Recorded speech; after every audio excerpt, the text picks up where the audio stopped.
Niluntad sa halos usa ka oras ang gubat sa sitio Magkahunaw, Barangay Buhisan, San Agustin. Tali si PPNPA og sagol nga puwersa sa 29 IB, 36 IB og 75 IB sa 401st Brigade Philippine Army. Gilandmines ang mga nagbaktas nga sundalo sa rebelde nga gipamunuan sa giilang Kamichi. Pa yung tropa natin at buti na lang na walang masyadong fatality sa mga pangyayari. Samdan ang duha ka sundalo nga giilang sila Private First Class Arwiso Taglinaw ug Private First Class Lowe Caramonte nakuha sa mga sundalo. Ang gibiyaan sa mga rebelde nga gibanabanang dili moubos sa 4,000 ka bala sa managlahing armas.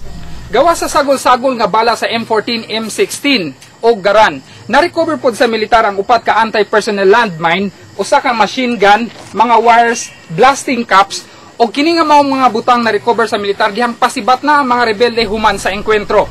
Sumala sa militar ang grupo sa rebelde nga giilang nakaengkwentro sa Buhisan, San Agustin. Parihong grupo sa rebelde nga nisibat sa Barangay Mahaba, Mariatag.